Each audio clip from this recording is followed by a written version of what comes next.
Welcome to this meeting of the Regional and Transport Committee. Welcome to the officers in the room. And I'd just like to introduce Councillor Andy Cranston, who is now a member of the Regional and Transport Committee. Thank you, Andy. Welcome to Gisborne, Ms. Spate. So the meeting is open and there are no apologies. Are there any declarations of interest? If not, then thank you. We move to the confirmation of the minutes. Thank you. Moved Councillor Vergette. The minutes of the meeting of the 21st of November contained. Do I have a seconder? Thank you, Ms. Spate. Is there, you're moving and seconding as they are. I put that to the meeting then. All those in favour that the minutes be signed as a true and correct record, please say aye. Contrary, carried. Thank you. Is there any matter arising from the minutes? Can you use your... Thanks. We went to Transport Agency's meeting earlier at the beginning of the year when they said they're going to do some work on state highways, quite a bit of work actually. So I'm just wondering where they are in terms of passing bays on Highway 35. Ms. Spate, would you like me to ask you to report on that in your report? Because I think there's some matters contained that relate to that. Is that reasonable? Thank you. Any other matter from the minutes? No, thank you. Is there anything from the action sheet? Yes, I believe there are one or two items from the action sheet that just need to be updated or refreshed. Some material, particularly around the noise items. I ask Ms. Coher to have a comment. It's the item on page 14 with respect to noise limits. So I understand that the noise improvement program advice contained within is no longer active. So through discussions with Ms. Spate, we understand a more appropriate response is for those affected to contact NZTA so that they can work directly with the employers of those trucks in a method to address the noise concerns. Do you wish to add anything, please? No, I think that's based on our experience that the best way to change that behaviour is to work directly with the owners and drivers. Thank you. That relates to a specific location, so I will make sure that information is provided to that, but it's in good general information to have. Thank you. Is there any other matter from the action sheet? No, and the governance work plan is a placeholder for the moment. I'd just like to draw your attention to the paper with respect, which is 2041, around the appointment of the community advisors to this committee. I'd like to move that paper lie on the table for the benefit of those in the room. We do now have applicants. They will be shortlisted after this meeting and interviewed subsequently. So that appointment process will be made at the next meeting. So I'd like to move that paper lie on the table. Moved. Thank you. Seconded, Councillor Cranston. All those in favour, please say aye. Actually carried. Thank you. And paper 2063, which was addressed to this committee with respect around roundabouts, and from Ms. Gaskin on behalf of the Positive Ageing Trust, that paper will be moved to the Operations Committee, so we won't discuss that today either. So I'd like to move that paper goes to the Operations Committee, which is 20.63. Is there a seconder, please? Thank you. Thanks very much. So that removes those two from the agenda. I have no request for leave of absence, acknowledgements and tributes, nor public input and petitions, nor extraordinary business, nor notice of motion, nor adjourned business. So we move to item 10 on page 16, which is the report of the Chief Executive and staff for decision, and the first one, which we've dealt with, and we now, sorry, so that isn't an item, we move to item 11, regional, on page 20, the Regional Transport Policy Update. Thank you very much.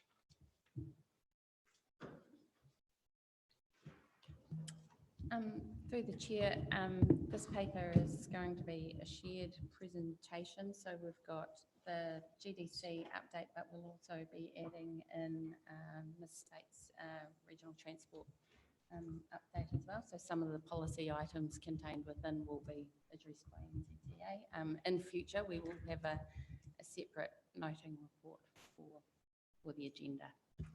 I'll hand over to Yannick in the first instance. And then Emma. Thank you very much.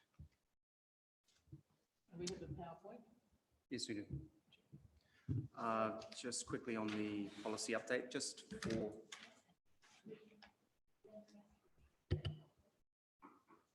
But to share, Yannick have enough PowerPoint now.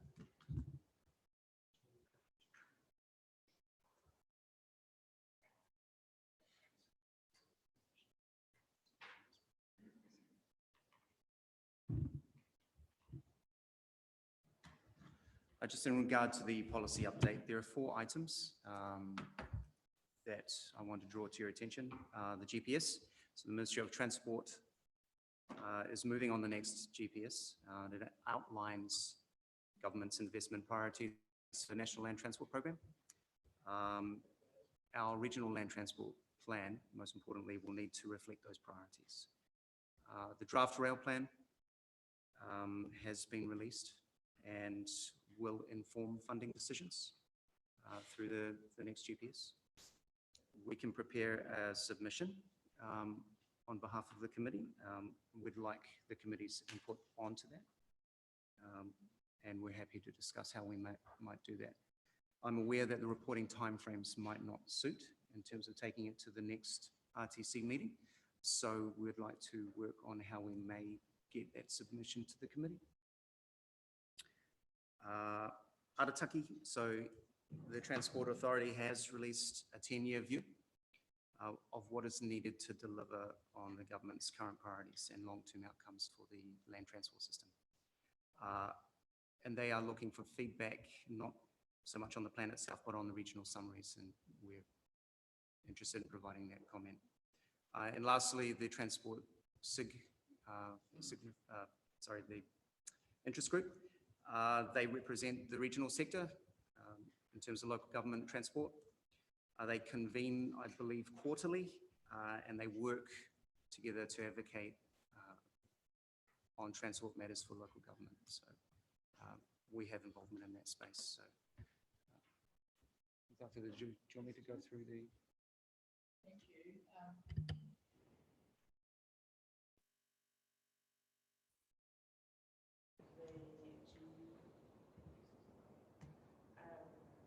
In our assumption that things won't change a lot, it seems that federal government had actually had quite a sizable shift in their recent announcements and sorts of infrastructure. Is it safe to assume that the focuses are going to stay where they continue to be in the last 2 years, just given those big shifts?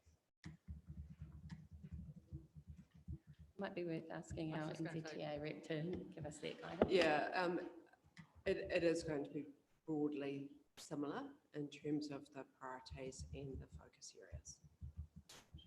So we're not missing.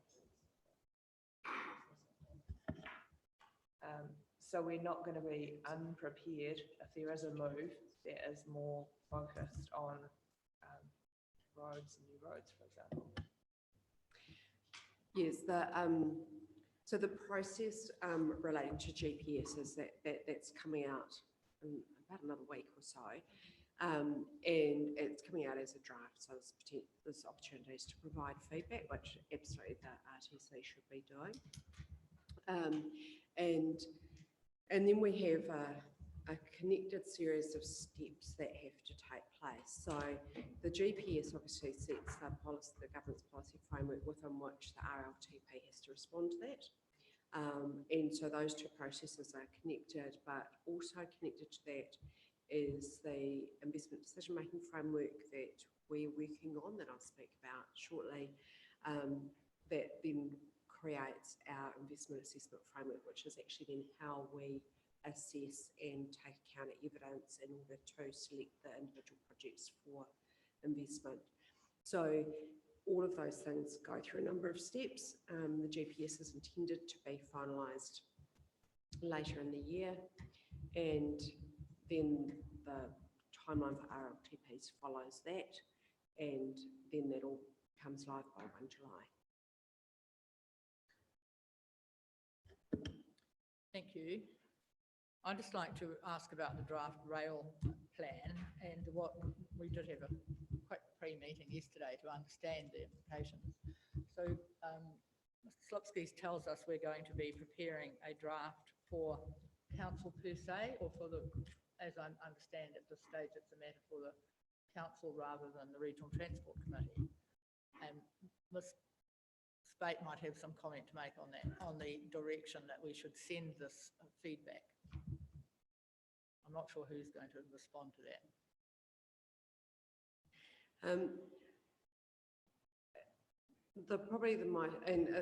This is slightly different to my other RTCs because you're a unitary authority, and so I think that's simply a choice that you can make. I certainly encourage you to make a submission and to respond to it.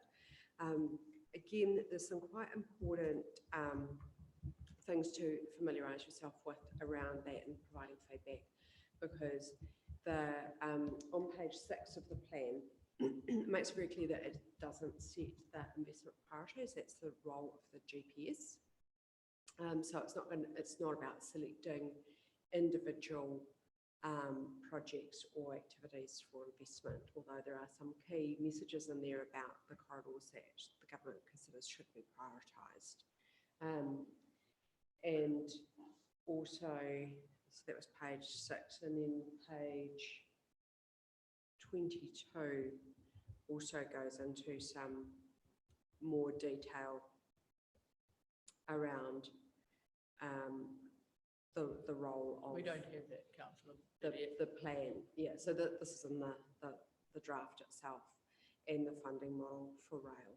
So I noticed in paragraph 8 here, the submission is about to support the case for prioritising regional rail routes and reinstating the Gisborne to Wairoa line. So that would, something like that is an individual investment that would have to go through a business case process. The key thing with this is actually what are the priorities for rail for the country, and providing a feedback, or the region's feedback on that. Just to get that really clear, you're telling us, and I just want to make it really clear for the benefit of our listeners and for the media, that it's two quite separate things. The rail plan is one thing for New Zealand. Any business case about a rail for Gisborne Wairoa is a separate issue. Yeah, and that would need to go through either in GPS feedback or through the RLTP process involving both probably this RTC and the Hawke's Bay RTC. Yes, and I think it has been noted that while it says the Burl feasibility study was released in December and concluded it is feasible, that study was silent on any maintenance costs and any cost of infrastructure to enable it to function. And I think it's a feasibility study, not a business case. So in order to make an investment decision, a business case would still be required. Thank you. Thanks very much. So can we just clarify from our council officers, there will be a process of a draft submission being prepared for the rail plan, and I have asked that we all be sent a link, and can all councillors be sent a link for those who are interested to that draft rail plan, because we haven't seen it yet, and we'll take advice as to, because it's a long time to the next Regional Transport Committee under whether that comes back, because if it's a very big generic draft rail plan for New Zealand, then it probably should come back to full council rather than to this committee. Do you think that's reasonable, Mr. Cohen? That's right. At the drafting of this report, the closing dates for submissions weren't clear, hence the two options there, but we're a lot clearer on the next. Sustainable drafting. That's right. Certainly, thank you, Councillor Burdett. To ask what the tenor of the submission will be, given that council in the past has not supported the reopening of rail. The former mayor and myself were part of the Bill Committee, and all nonsense aside, the figures that we've seen, been privy to, and thus far, it's quite positive. Even though some of the media have said the businesses in the district do not support it, that's incorrect when you read the report in detail. But all I wanted to know was, as a council, we put in a positive submission. At this point, the drafting has not begun. Our staff provide balanced advice to council, considering all options. So a thorough review of the proposed rail plan combined with the regional context will land with guidance. So we wouldn't be preempting what that advice would be at this point. So broadly, we'd just be saying, if we're going to have rail, that it should be capable of taking this or that or something rather else. That's roughly the scope, because it's on a national scale. That's the point. It is only a rail plan for New Zealand. Any work subsequent to it, as has been, you've just been advised, needs a whole business case. So we're not coming out with a definitive position. We're contributing a submission to the New Zealand Rail Plan. I think that's where we're at. Thank you. Further questions with respect to that report? Thank you, Councillor Cranston. Page 24, the spatial plan, we're moving it into the implementation to realise our aspirations. What's that going to look like, and how do we agree on what implementations are? Through the chair, council staff are considering how we integrate the aspirations and outcomes identified in the spatial plan into the LTP. So for GDC specifically, we're looking at how we integrate that in preparation for the next long-term plan. So there's as you know, the long-term plan has a 30-year infrastructure strategy required. So you've got outcomes quite clear. Council needs to figure out how we're going to support those outcomes and meet the services and needs. So will the spatial plan implement into the long-term plan, or will we extract from the long-term plan out to the implementation of the spatial plan?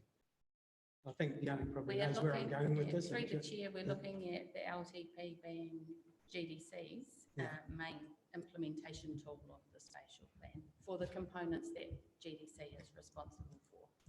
Obviously, the RLTP will inform where part of our LTP funding goes to as well. So until those plans are completed,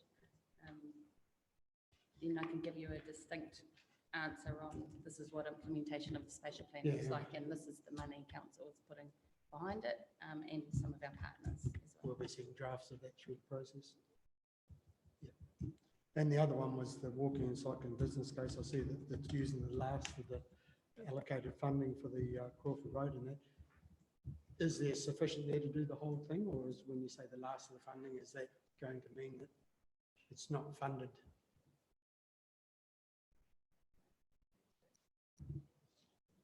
Page 25 of Yeah, walking and cycling business case.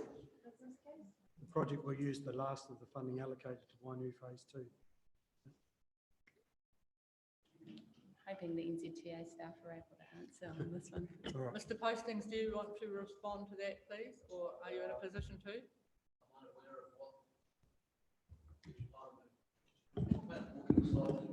It's on page Page 25, Crawford Road walking and cycling way 25. engagement will begin soon.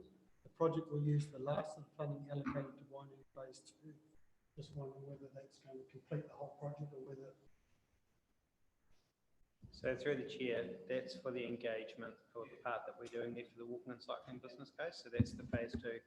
So that's the one that we have discussed around our options, which we'll be taking out to the community around the 4 different options that have been identified to continue the Wainui Cycleway, stage 2, where it finishes just by Encliffe Road, bringing it into town. So that's about to go out as part of the consultation in April and May. It's the funding for that. It's not for anything. Yeah, the consultation. We have separate funding for bringing it into town, so there is funding available for the options that are currently proposed.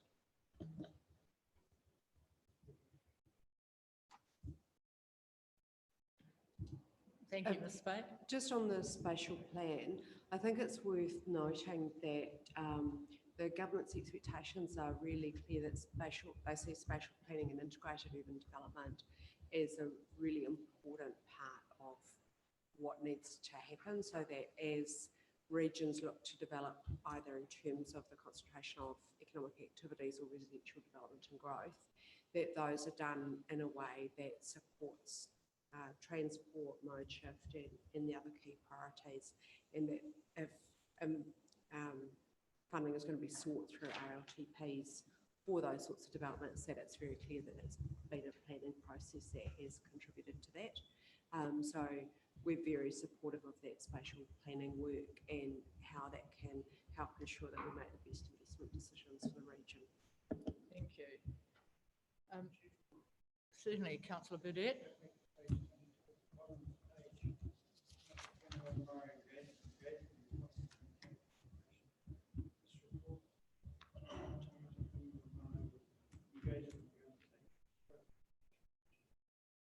Personally don't think that's good enough in the sense that transport, the issues around transport affect Murray as much as everyone else. In fact, in my view, we consult on most things.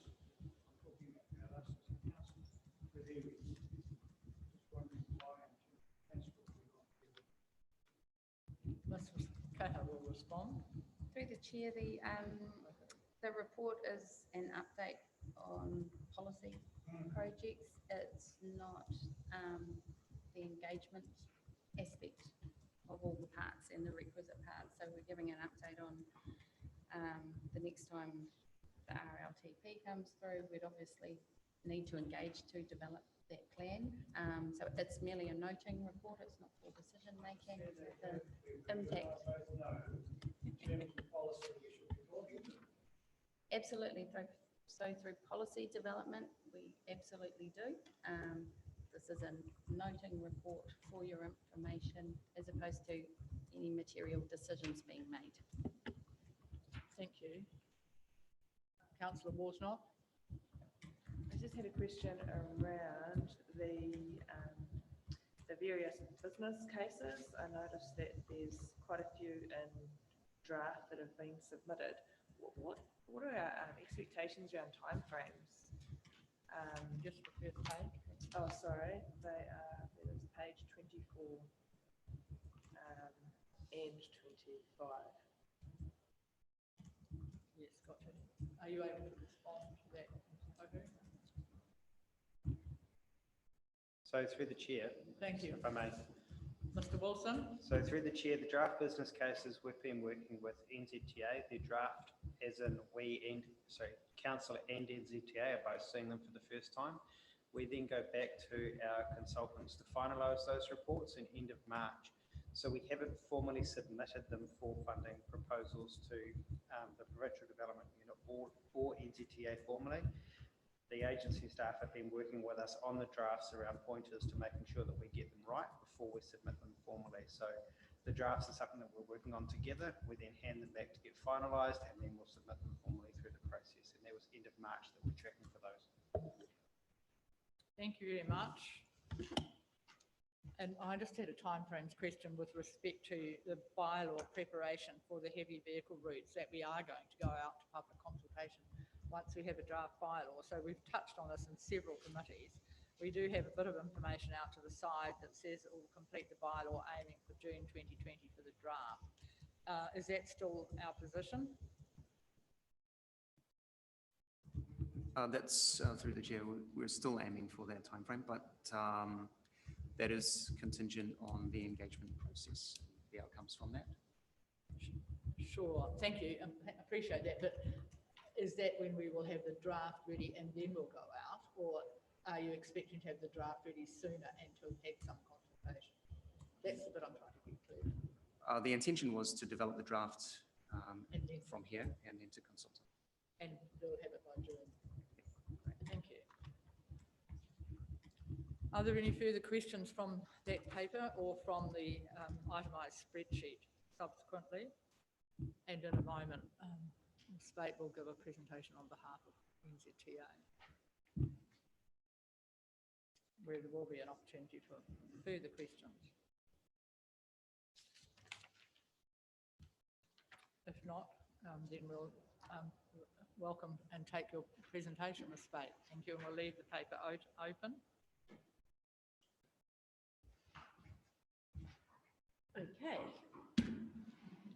Here we go. Thank you. So as we've touched on already, this is a pretty busy year in terms of having a new GPS coming out and all the related systems and processes that then get updated in terms of regional priorities. So we had an information session that Mr. Wilson came down for, and where we walked everyone through those key parts of the system where this change is happening. And so this included looking at the changes to investment decision-making framework, talking about Arataki, which I'll talk a bit more about, and how we're working to support regional land transport plans. There is a video and information pack available. Unfortunately, it stars me, so here's me giving a presentation covering the sort of high-level discussion, and then our technical people going into more detail. So certainly really useful for officers to access if they want more information on this, but it's available for anyone else who is interested. In terms of Arataki, I talked about this at the last meeting, and we released version 1 of this in December of last year.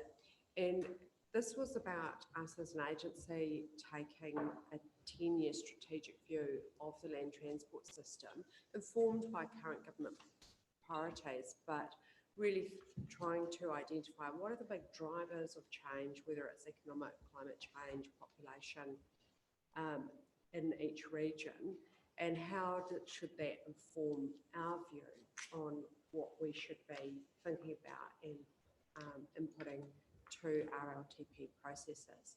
So this is a duplication of an RLTP process. It's us doing, in a similar way to the council has a 10-year plan, it's us saying, here's our view. And we want to be really transparent, and we also wanted to ensure as much as possible that where we are starting to form views about what are the issues in particular regions, that regions have the opportunity to feed back to us, and if you disagree with it or agree with it, and let us know. And so we are asking for feedback on that, and then we'll be looking to release a second version August. So in the information that was included in the policy report, it shows some of the key information. And so, for example, this is looking at where the key state highway connections are and some of the existing work that's underway to provide improvements in terms of resilience or connectivity, access and safety, both within this region and in its connections to other regions. What we also have on the front page of that is an identification, and this is the same format for all the regions that we're working with, looking at key areas that the government's looking for us to take action. What are the nature of the issues, and where will we be focusing our effort? So in this region, what we're identifying over the next 10 years, that supporting regional development will be a high area of focus. That's what government has signalled to us for this region. It doesn't tell us exactly what we do, but that's something we should be very focused on. Transforming urban mobility is also important, and this is really about as population changes, are there opportunities for either older people or younger people to move around the town, kids getting to school, active modes, all of those sorts of key things. Improving urban form, again, that's about that spatial planning and about integrating development and transport, reducing conflict between, for example, heavy vehicles and vulnerable road users, and thinking through those things. Every new road, every new development is a significant long-term investment, and are we doing that in the best possible way? Significantly reduce harms. That's obviously a real priority in this region. At a national level, the the safety risks here are not at the highest end of the scale, but it's still really important in this region. And tackling climate change. And obviously there's significant resilience issues here in terms of emissions. This region's not at the high end of the emission scale, which is where in some of the other urban areas we've got quite significant programs at work to reduce emissions. So that's the position that we have formed in this draft. But again, if there's any feedback from the region, we're very happy to hear that and take that into account as we move through the year.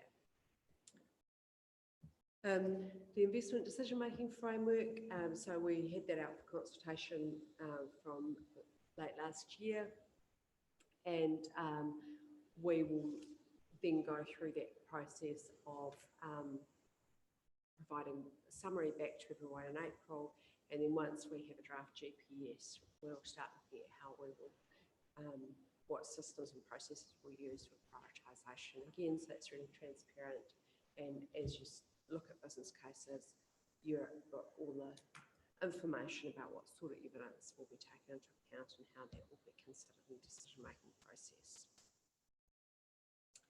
And the regional land transport plans, and this is really, I think, the big push for this year. It is the core statutory function of this committee, and so it's a really important piece of work for the year.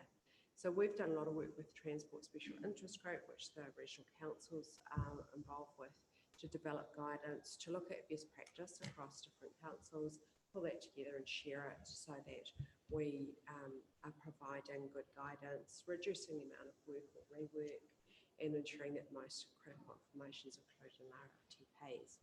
So all those, all the guidance templates are available on our website, and I know we'll be doing quite a bit of work this year. I've already been through some workshops with some of my RTCs, and that's where we go through that process of problem identification, investment logic mapping, and start to identify priorities in a way that then helps to really inform how business cases flow through over the next 6 years. So we'll be working with you. Is it possible to email some of that or even that page to the committee or to executive support, because we don't have your report in hard copy, so we don't have that link. You've just popped it up there, but so that we have it accurate, can you make sure it's provided? Thank you for those who care to look at it further.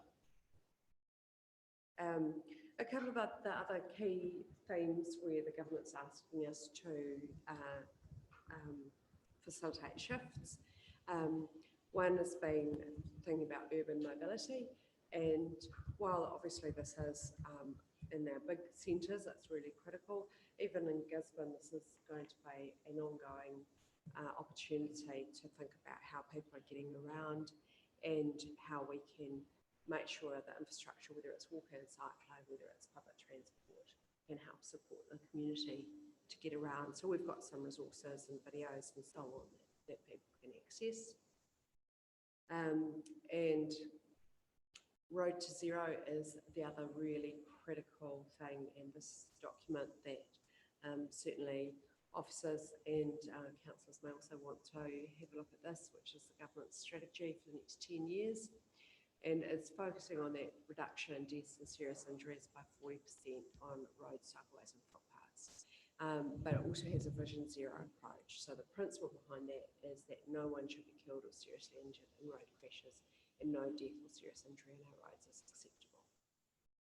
And I think that probably resonates quite well with the community here, that it's not acceptable, and we've got to work really hard to prioritise how we change all of the different aspects of a Road to Zero approach.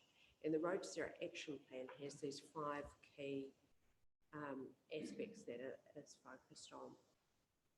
So we have infrastructure and speed, and this is around the Safe Network program. We've had quite a few of those improvements already implemented around this region.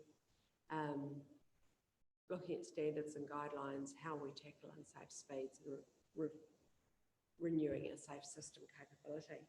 Then there's vehicle safety. So this is about raising vehicle standards for vehicles entering the fleet. Over time, we really want to see a system where 1 and 2 star cars are not entering the New Zealand market at all, where demand drops to the extent that they're not being imported, and then they're increasingly phased out of our fleet. And you will have seen probably some of the recent advertising about using the Right to Car website. And we've got around 41% of our fleet is 1 and 2 star cars, and they're vastly overrepresented in deaths and serious injuries. So that's aspect of vehicle safety and safety standards of vehicles really important. Work-related road safety. This is more visible under the Road to Zero strategy than under the previous approaches. And this is really working with commercial transport through both regulation, licensing, and then actual practices on the road. Road user choices. So this is working very much in partnership with our colleagues in police, enhanced drug driver testing, how we're using licensing and training, motorcycle safety. We're still seeing a really significant proportion of injuries with the motorcyclists, and also reviewing penalties. And finally, the system management, which is really about how we will work together to provide consistent messages and the best quality information to help people make the right choices or have the right information in front of them. So that's the Safe Vehicles program. So we have the Right Car website. Now this has been vastly updated and improved from the previous version. You can go and check in, like you can pull it up on your computer right now, check in your vehicle registration, and it will tell you how safe that vehicle is. What it will also help us do, and some of our subsequent advertising we'll look at, is just debunk some myths. For example, that higher the stars, the more expensive the car. It's not necessarily true. And I found that recently when trying to find a car for a learner driver in our household to be able to use, we were looking at some cars that were identical in price, but the difference between a 3 and a 5 star car. So there are obviously always ongoing issues in terms of affordability in a region like Gisborne, but the more we can have this information available to people to help support them, the better. Massive increase in access to the website and quite a lot of supportive feedback as well about that information being made available. Another aspect to that is around speed, and one of the tools that we are going to provide is the National Speed Limit Register, so that we will be able to show, anyone can look up and find out what speeds exist across the network. And that means that people can update information easily. It's interactive maps, so this is actually Christchurch, the map that you can't really see, with the green showing 50k areas within that central city area. So this will be a tool that will help identify that we are consistently applying speeds across the similar types of roads around the country, which helps people and drivers to then understand what speed limits should be in particular areas. The government is also going through a legislative process to tackle unsafe speeds, and this includes legislating to introduce safer speeds around schools, changes to how speed limits are set, increasing the number of safety cameras, and transferring the ownership and operation of those speed cameras to Transport Agency. So these are expected to be finalised late this year. So that's again really important as a road controlling authority to be across what's proposed and what's going to happen with those. Can I just ask you now, while that one's up on the screen, what is the process going to be around speed limit change if it's not going to be done by bylaw, please? Can you talk to us about that, since that's quite relevant? I'm no expert on what's in the legislation, I'm afraid. I'm not sure what the process, is it a rule? No, it may be a rule. We can find out and get back to you on that. And about speeds, obviously we've done an extensive process recently looking at speed on State Highway 35, so looking at Gisborne to Tapuia and Tapuia to Hautaki.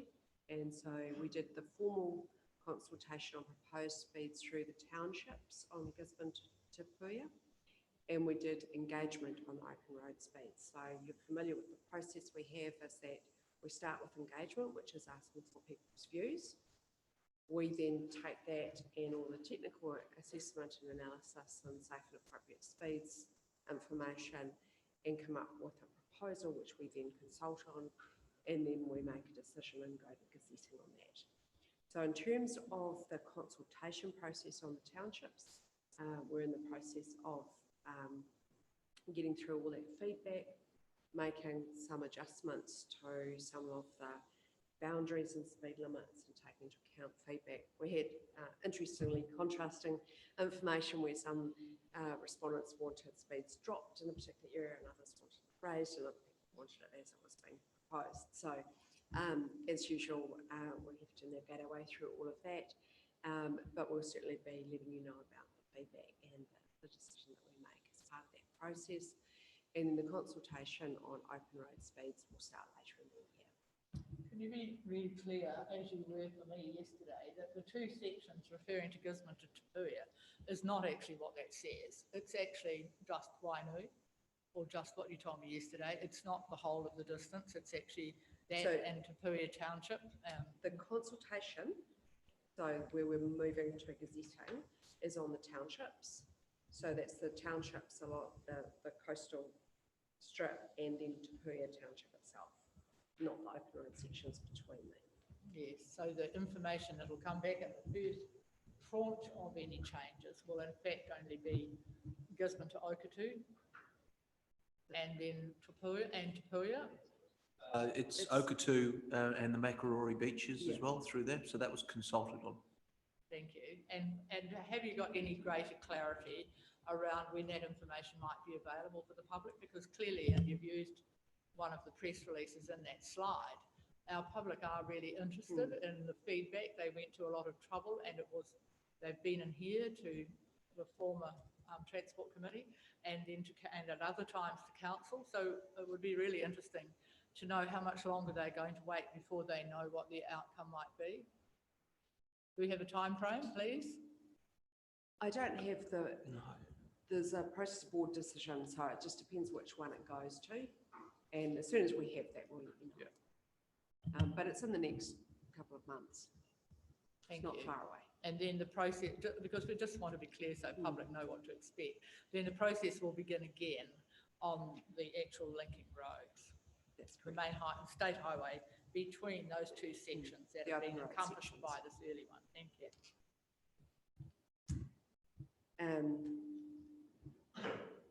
Okay, so moving on to some of our key projects. It almost looks like one of the days I drove through. Waikari Gorge. So this project, we received funding to proceed with the business case for a realignment of this route. And while it's not within the immediate district, obviously it's a key connector to the south. And so we've been going through the process of identifying what that alignment should look like. And we have funding for the next phase, which is the design, consenting designation and property purchase. And just to give you a bit more information, which is slightly difficult to see, but on that map, going to around the top in the red is the current alignment of the road, which goes right down into the bottom of the gorge. And through the middle is one option, the white line there, and then slightly lower down is the orange line, which follows the rail alignment. And so those are the two options we're currently looking at and investigating in terms of all the different options, all the different aspects that we look at for constructability in the business case. So that's a huge amount of work. There's been a lot of engagement with local residents and landowners, and we've had a lot of support for this work. We don't have construction funding secured for it, but once we've been through all those processes, we then have all the pieces in place so that if we can get funding, we're able to proceed. State Highway 35, route security and resilience. So this again is a business case. Now, along with our speed consultation, we also engaged with communities on this and the passing opportunities work.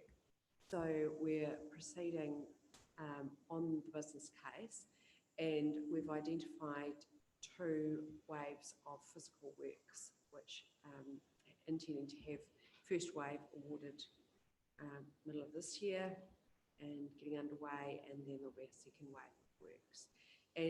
But the business case will have more than what will be immediately doable, so that will give us some options for future investment as well. Do you want to ask about your passing days now?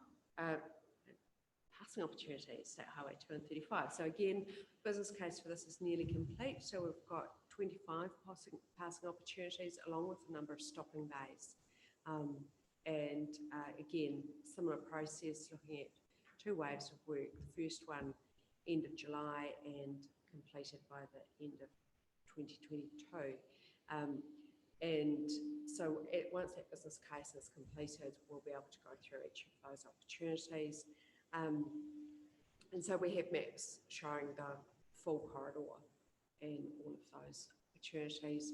And safety is such an important thing. Quite a few of these are slow vehicle bays because we don't have the capacity to put in full passing lanes. And the stopping bay is also important. We're looking at and trying to work on whether we can have some where we have cell phone reception areas or improving cell phone reception so that there are safe places for people to stop over and make calls or check messages and things like that. And finally, the Motu Bridge opening. Bill obviously drove past recently and saw that. It was a really fantastic day and a really amazing opportunity working with the Matawa iwi to bless the Po, release the name of the bridge, and also bless the new shelter as part of the Motu Trail. And you know, the storytelling around the figures in the Po and the connection that brings between this region and to the north was really fantastic. And there were some really cool clips on Māori TV. And I think we're developing a bit of a clip showing that story as well. It was really unfortunate. The day chosen to open it was a full council meeting day, so none of us were able to be there. A couple of staff, but yeah, it was most unfortunate. But no yeah, and we've taken that on board in terms of any future scheduling. We'll definitely. It has been a significant achievement to get that bridge. Yeah, albeit it's been open for a couple of Councillor Burnett. All due credit to this committee, the resilience of our staff, David over there. 8 years it took us, finally got there, and it was priority number 1 for 6 years. We kept getting knocked back, and finally, the committee was successful. It was funded outside of the NZTA priority list as well. So Contingency fund, as I understand. correct. Anyway, at least it's there and very good too. But would it be nice to be able to be a part of the opening since it wasn't? and then a bit more on the other work across the network. So we have agreed on a revised contract for North Gisborne, so it's up the top of the coast. You will have noticed our rehab program over summer. It's been one of the most extensive ones right across the country. So the summer rehab program is completed, and this is the really significant improvements to the pavement. And then the reseal program is due to be completed by the end of March. We've got about 80% of Western done and 10% of Northern done. And just noting the Turahoa dropout, we've still got that resource consent to be completed to finalise construction of that. Thank you. I'd like to ask a question about that, and it's good we have some council officers in the room. The revised dropout resource consent issues. And I'm sure you're not going to expose all the gremlins in this meeting, but I think is it really important that the organisation talks with NZTA, because you started with each of the organisations down that road of securing the consent for that piece of work last year, and it continues to be exposed. And so we have some winter storms and the damage becomes much greater and the expense of repair again much greater. So it would be extra good if we could work together as Gisborne District Council and NZTA on those kind of projects, so we do not wait for so long to see a repair. While some of us understand the causes of delay, the public don't understand that, so all parties look inefficient. We have a similar issue in another coastal township where exactly the same thing's going on. So I would really urge both organisations to talk together and try to move that process along, and whatever the hold-ups are, then let's look at why we have those delays, because they must be consistent, and it's a part of our marine and coastal area that we're working in, I understand, but we go, if nothing is repaired and all that work was on the coast and all that machinery was at Cherry Howe, but we have to walk away and leave it and come back sometime later, so there's all that setup cost for yet another contract. Just looks like poor planning to the world at large. So it'd be great if we could do something about that. To Councillor Burdett's earlier question with respect to the passing bays, do you wish to ask any further, or did you hear that you'll get a list? Emma has stated this 25 opportunities in state highway 35. That's unbelievable. And two. I'm grateful. And over 2 years of work, not all in 1 year. We'll get there. So the time frame for that is probably our next meeting. You will be able to report, because the next meeting's not until May. So are we likely to be able to have a report of the location of the first tranche of that work? Because I take it it's going to be in 2 tranches. Thank you. Excellent. Are there further questions to Ms. Spate, or any further material?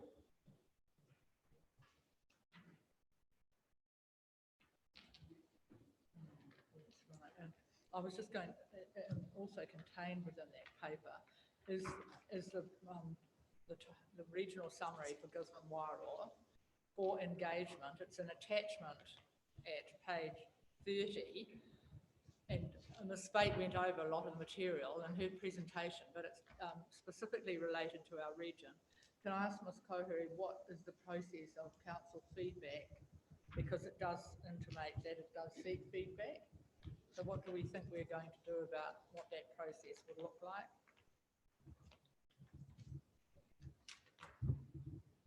Get some clarity on the question, sorry, Chair.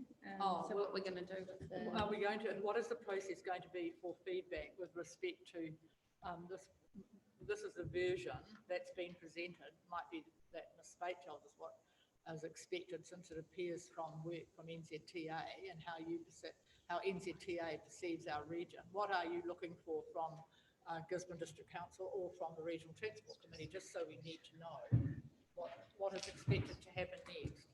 So it's really an opportunity for you to look at this, and if you think we've missed anything, there's quite a lot of facts and figures in there around population, around mode share, around the types of industry in the region. So if there's anything there that you think differs from the same sort of information that you'll be inputting to your long-term plan, there's an opportunity there to say, we've got a different view, and we can then take that into account and potentially correct it. And also if anything's unclear or you think that we've missed something or there's an opportunity that hasn't been identified, then again, those are all things that can be picked up and fed back to us. I'm just double checking, because in our papers, it is on page 21, item 10 under Arataki, because that's the paperwork for the Arataki report. And it is, this is in our council officers paper to this meeting. It is suggesting that and points out the regional summary is attachment 2, while NZTA not technically engaging on it, any feedback can be forwarded to staff for a response. So I'm just trying to get a feel for how you think that might be.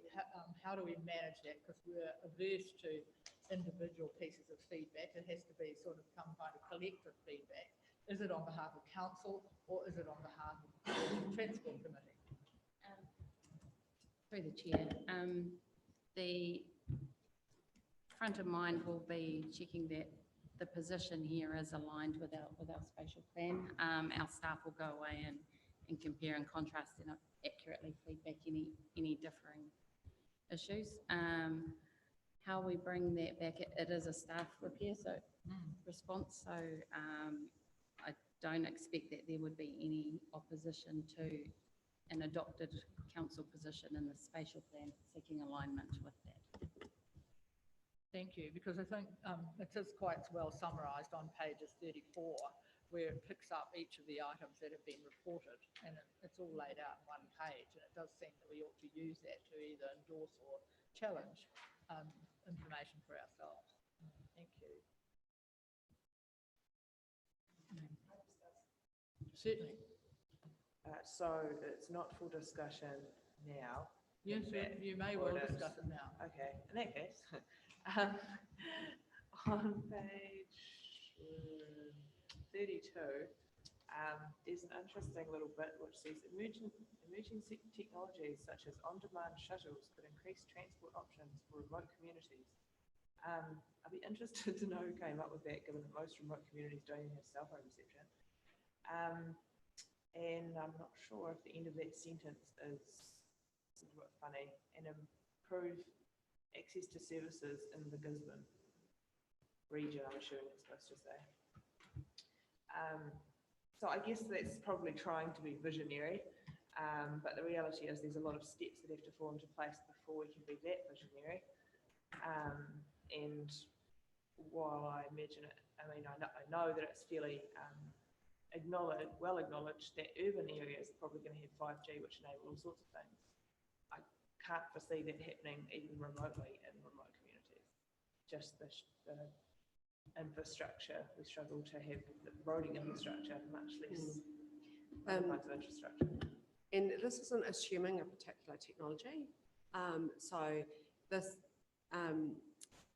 we're seeing this in a range of areas particularly where you have one provincial centre and then much smaller areas where the access to health services or government services or other things is challenging. There's kind of the two options. You can bring those services to the remote area or you can bring the people into the centre. And so the sort of what they call on-demand shuttles can be all sorts of things. So they can be where people register and say, if there's going to be a shuttle on a Tuesday, I would want to go. Or so, and that they can be by phone, or it can be through other mechanisms that a region can set up. So there are a whole range of things. So we have some that are currently some supported old people's living centres will provide those options sometimes, and then we'll expand it and allow other people to jump on board with the space. And so there's a whole range of things there, and what we're saying is that we don't have to presuppose what they'd look like, but they could be options for people up the coast wanting to get into Gisborne. To be honest, that sounds like carpooling, and we already do a lot of it. And I totally think, yeah, sure, let's do more of that, that's fine. But that's not the way I read that. I read that to be, use your Wi-Fi to get some electronic thing to rock up at your house, be it a drone or whatever. So I think it's just a bit unclear. And I was kind of curious as to how, when we've got a big focus on safety, we don't specifically mention logging truck rollovers, and we have, is that because that's too granular, or is it just that we're wrapping that into a broader category? Because I know, in particularly in the public consciousness, it's a huge issue, and it's something that we don't have, I don't think we have a good handle on. I think a lot of it probably has something to do with the design of the trucks, but clearly we have to account for that in the way we design our roads as well. So just that was my feedback on that. And certainly those are things when we do look at logging truck rollovers, and Phil and I had a quite detailed conversation about that about a week ago. So it is something, and we can tackle that through a number of things. So in terms of the long-term strategy for the region, which this is, that may not be the right place for it, but when we start talking about road to zero and travel for work, that would certainly be an area that we might say, well, in this region, that would be an area of focus for us to work with the industry, and potentially to look at certification of those vehicles and whether there's any other contributing factors. Any further, councillor Worsnop?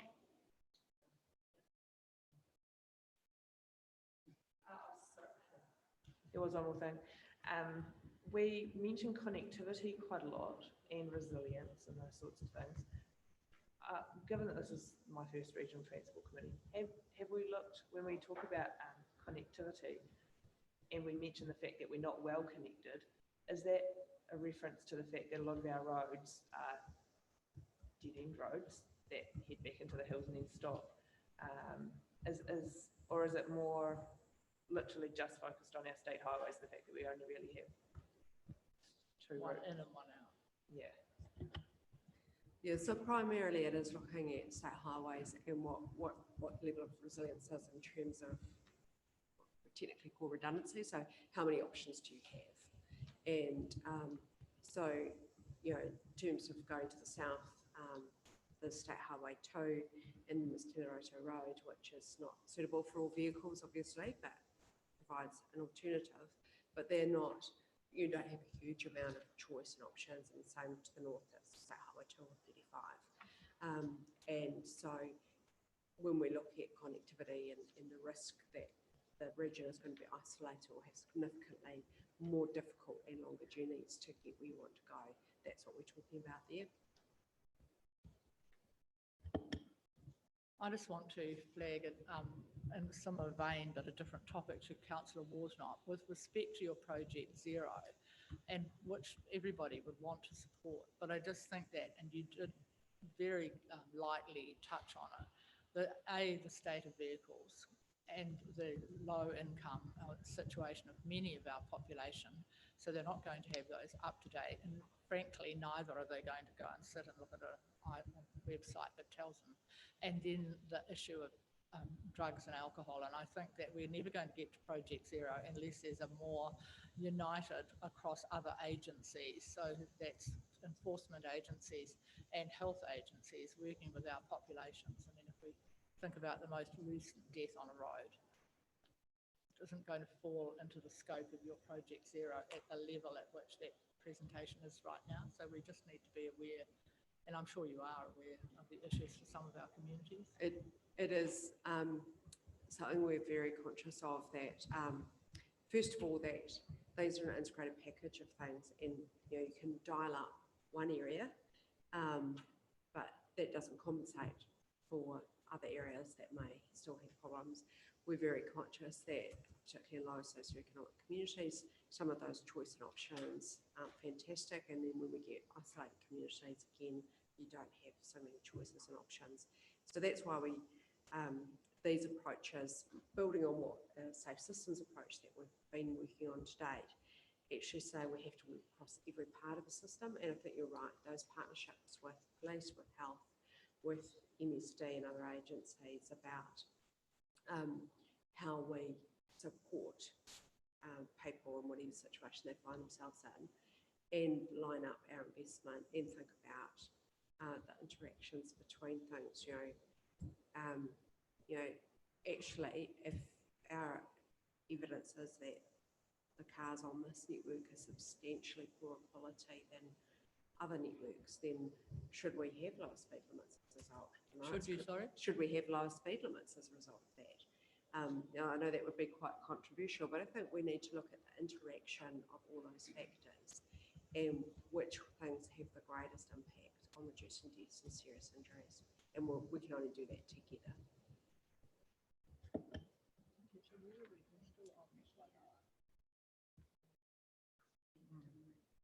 Because that's a separate thing. So is there any further questions with, thank you, councillor Cranston, sorry. Yeah, just the last page there, you've got improved urban form. I just wondered, being here to the committee as well, it's where things sit, like we've had submissions quite often about logging trucks going down the wrong roads and that, and what we're going to do about it. Where does that sit? We had that issue going around by the airport and coming back onto Lytton Road, and I'm not sure what happened with that, but we do get submissions from now, time to time, about being in the wrong place. I think that might be a question to Mr Wilson, who might not have heard it, but with respect to log trucks using roads that, it was more at their leisure though, wasn't it, after work going on some urban roads. Do you wish to repeat the question, councillor Cranston? Yeah, it's because we're focused on improving urban form and that, so I just wondered where it's at. We're dealing with those issues. We had a submission with the guy coming, the trucks were going along. Andrew Yeah, Street. between the airport and Lytton Road. It was Andrew Street. Yeah. So through the chair, we don't have anything that limits those heavy vehicles from using those roads. They're public roads. There's nothing that stops them from going down those roads now. The only tool that we have, which is our heavy vehicle route bypass, so that's the one that will start to limit those trucks from being able to use particular Andrew Street, where the large numbers of trucks are cutting through there. But until we have the heavy traffic routes and the bylaw in place, then we won't be able to stop anything. But I think for the benefit of new members to the committee, Mr Wilson, they can't park up overnight in residential areas though, is that right? So through the chair, they're unable to start a yard in a residential area. They are able to drive. There are a number of them that, so the large firms, they go back to their lockups. They don't have limited hours of operations though. It's a courtesy thing around where they do and don't go in the evening. Thank you. So that report is a noting report and the recommendation is on page 20. Is someone prepared? Thank you, councillor Burdett. Seconder, thank you, councillor Cranston. I'll move the receipt of that report for noting. All those in favour, please say aye. Contrary, carried. Thank you very much. So we now move to a report on the Regional Land Transport Plan presentation from council officers, page 35 and onwards.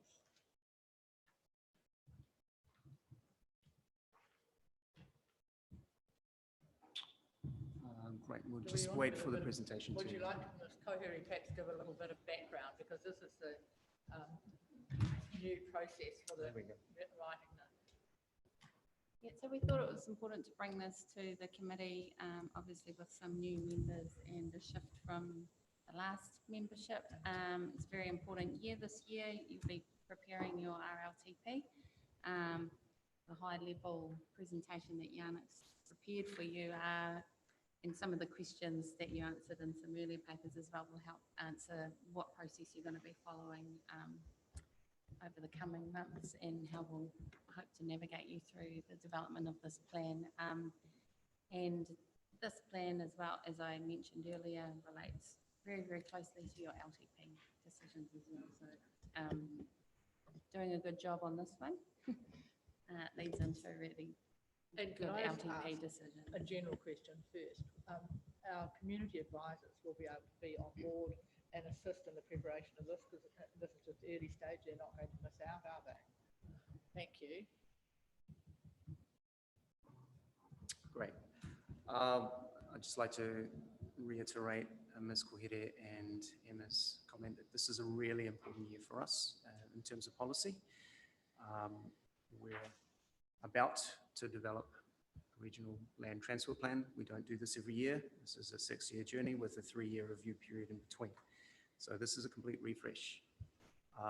Along with that, we've got a number of new government policies coming at us as well that we need to consider and think about how we're going to integrate with the policy that we're going to develop moving forward. So this is an opportunity really just to set the scene. to raise a flag that we're about to develop this key piece of policy. And what I really want to do is focus on the top end of it, which is really about the strategic setting, and not too detailed either. I really just want to have this as an introduction. We will workshop in more detail the strategic setting, which will inform the development of the program, which is all of the activities that we identify for implementation. I do just want to touch on the issues and some of the context around that as well. And so our LTP is the principal document that guides our land transport planning within the region. I don't know if you can see that clearly, but what we'll be looking at is a strategic context. So that's the state, future scenarios and the policy context with our region, and then the framework. Page 37. Following from that, down the line, we'll also look at our investment priorities and the program of work, as well as how we might monitor the plan implementation going forwards. So just in terms of the context, where are we now? Well, we all know we've got a really large region, and it's relatively sparsely populated, with its main concentration being Gisborne City. Roughly about 75% of the population of the region resides there. We have a wide range of natural hazard risks. We've had them forever, and they are a particular issue for our land transport. We have difficult geology, we have unstable soils, which makes it particularly hard to deliver our roading network, and a regional economy which is largely based on primary production. We have roughly 48,000 people in the region, depending on which forecast, which piece of evidence you're going on. It's expected to reach around 50,000 by 2025. Half of our community are Māori, and this is predicted to increase over time as well. Our city is growing, but our regional townships are not, which creates challenges around the connectivity and resilience issue that was raised before. And we're expecting a growth in the over 65 age group, which also creates challenges for our transport network. And as we know, we also have high levels of deprivation that we have to contend with, and this has a significant impact on our rating base. In terms of our transport system, we have a very large network of local roads in proportion to the population. There's a high degree of reliance on that road network for connecting our communities. Affordability is a major issue for us.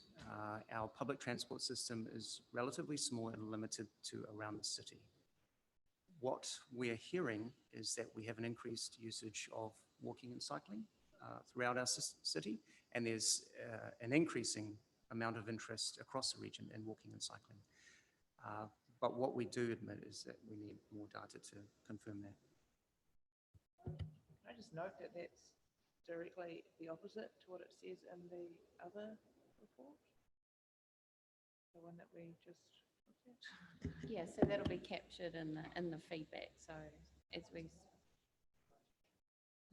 have a regional view that's been provided to us for feedback, and we've captured all of your previous noted items as well.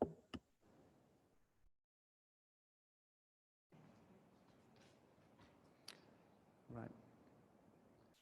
In terms of what we might expect in the future, one of the biggest challenges facing us is around climate change and what that poses in terms of weather events, sea level rise, and its impact on existing land use. We expect changes around there.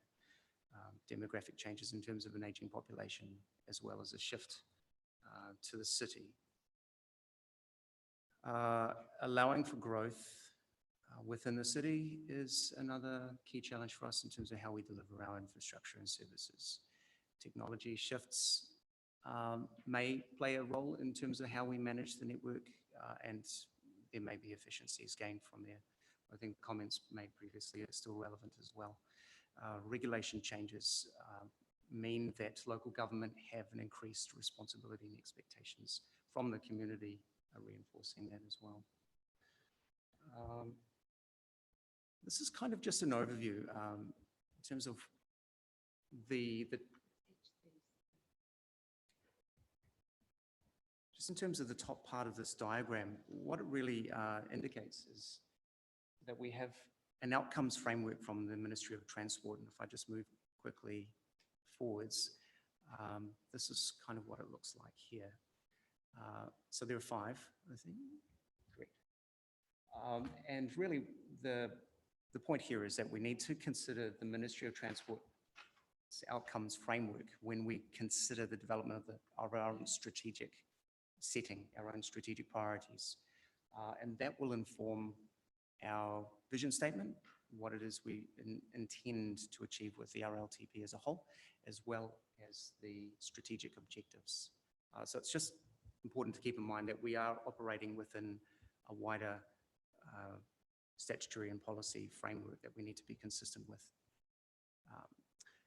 In terms of a vision statement, a really good starting place is actually from the spatial plan that we developed last year, and drawing from one of the outcomes around our transport network.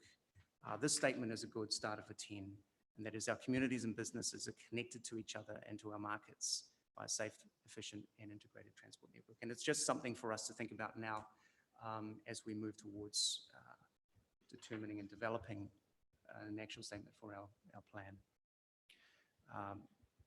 And these objectives are relevant as well. Just in terms of the objectives that might sit underneath the vision, there are some questions that we'd like to pose, just in a general sense, to help flesh out some of the conversation that we'll be having this year. How do we minimize the health damaging effects of transport? And so we have some threads, some actions already underway that we could draw from in terms of road to zero, a safe system approach, managing demand and congestion, and encouraging active modes. So these are all some of the things that we've been thinking about already and that are underway. So these are opportunities to pursue through the RLTP. In terms of providing a resilient and responsive network, we could think of resilience works,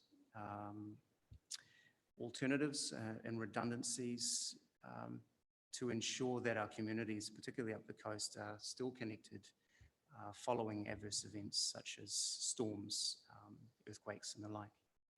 Quick recoveries and risk identification are all very important. So these are some of the things that we'll consider as we go forward. How to provide transport options for all users to meet social, cultural and economic needs. So that's providing a network which covers a range of cultural and social needs, which also, it involves encouraging public transport, which is something that we've been thinking about for some time, but there are obvious challenges around how that occurs and how we can get people to support and patronize the public transport system. Active modes and design for all users. In terms of environmental sustainability and protection of the environment, so there is moves within the organisation to start planning a transition to a zero carbon future, looking at managing air quality through statute, water quality requirements as well in terms of stormwater discharges and runoff from the roads. And there are attendant opportunities in terms of how we may use the transport network to support things like biodiversity. In terms of economic prosperity, how do we support and encourage economic activity? So good road connections are critical for our East Coast communities, but as well as Gisborne businesses as well. Supporting heavy vehicle capacity, such as 50 max. Alternative to roads, such as rail and coastal shippings, have been explored through the spatial planning process. And there's a reasonable amount of support for those alternatives, and supporting tourism as a way to boost economic activity within the region as well, and safety improvements in rest areas would support that. The year is going to be really busy for us in terms of developing the regional land transport plan, so we really need to start now. So what we hope to do in the next few weeks is to really start looking at framing up the strategic context. I'm mindful that our reporting timeframes through our committee are actually far and few between. We don't have a lot of opportunities to convene and to discuss and to workshop in order to achieve the milestones and the dates that we need to set before us. So if we're really looking to develop a draft by the end of the year, we actually need to convene outside the scheduled dates. So what we're proposing in the first instance is to have a couple of workshops, one proposed for April and one proposed for August, to get us over the line, if you will. The one that we propose for April would be a workshop to look at the strategic priorities and the high-level objectives that we're seeking to bed in. And then what we can do is we can take that input, draft it so it's ready for the next Regional Transport Committee to adopt. And then we can start to look at the development of the program in the second half of the year.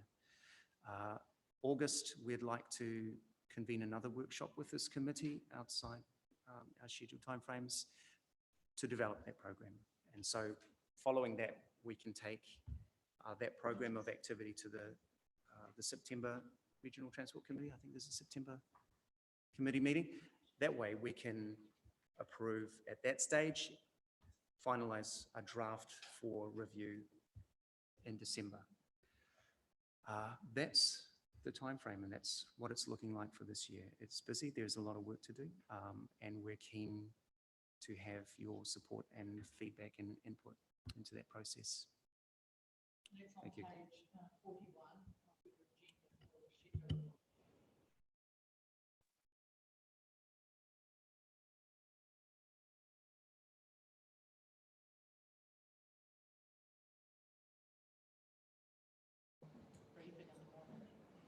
Can I just clarify with the chair that the 1st of April workshop is for the Ministry of Transport to provide a briefing on the GPS? What we're proposing is a workshop on the 23rd of April for the RLTP, if the committee is available on that day.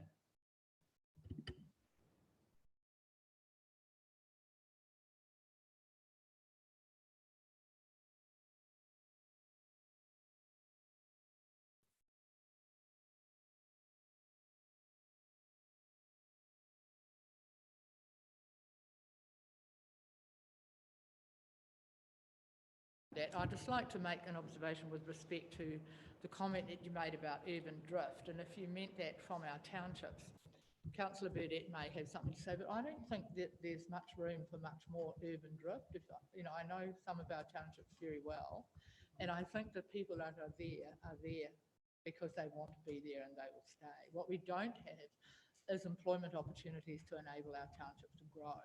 So I don't think there's so much the concept of drift and that they will get smaller, because people come home from wherever they've worked to retire often to our townships.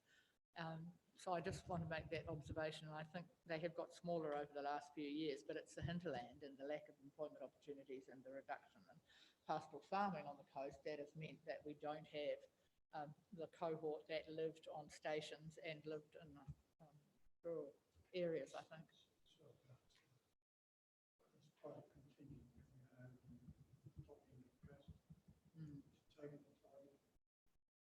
It's not so much an urban drift, right? Certainly.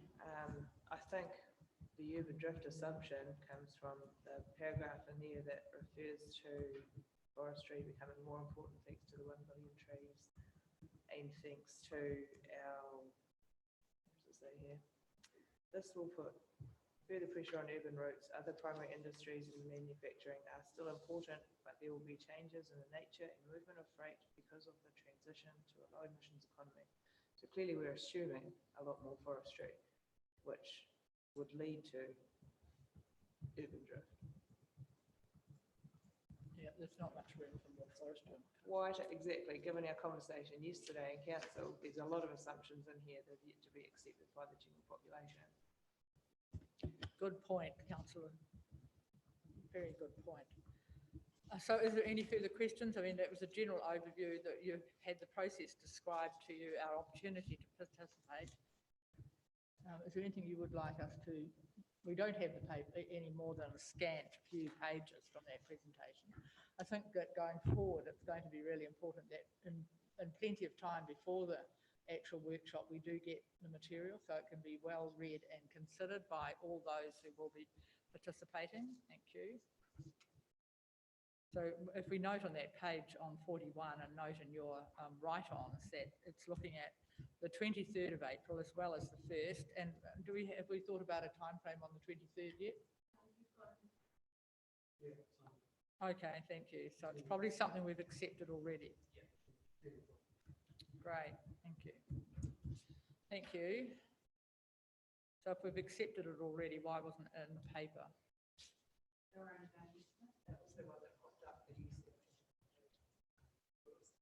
Well, I thought it was the 1st, because that did say not scheduled yet, but we've sorted that one out as well. Thank you. So we return to, which is it, to note the contents to the front of that page. If there's no last question. Moved Councillor Burdett, seconded Councillor Worsnop. All those in favour, please say aye. Contrary carried. Thank you. Yes. So we move to an item that I put forward because I think it's really important that we get a little more structure to the reporting from the Transport Agency to this regional committee to enable everyone to feel a real, and I particularly mean our community advisors, so they all feel that they have an interest in being a part of the process and continuing to be representative and interested in what's going on. So the paper I've put forward is 2048 on page 43, which just notes what I'd like to see as the program, and it's there on the front page if someone likes to ask questions, or I'm prepared to move the report.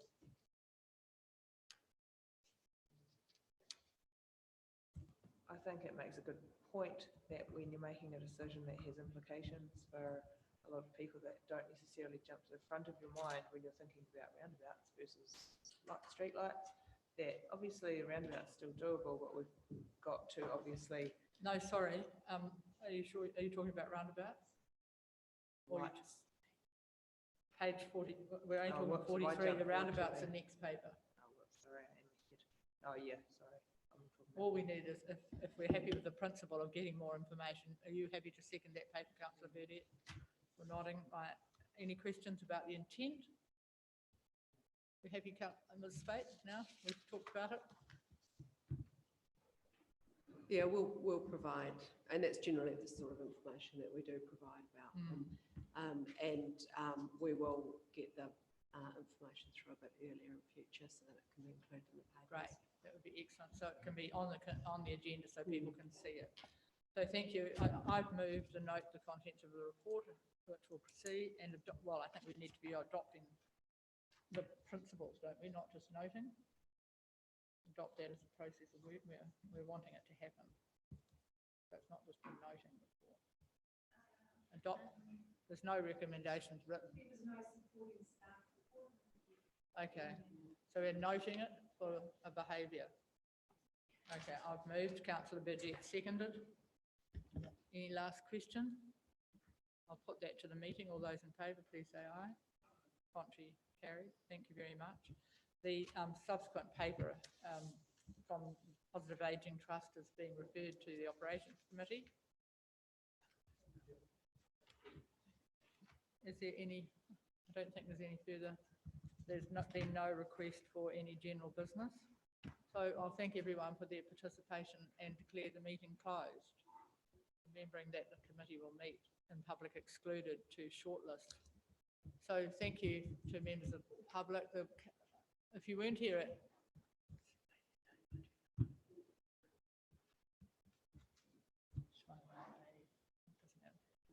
thank you very much.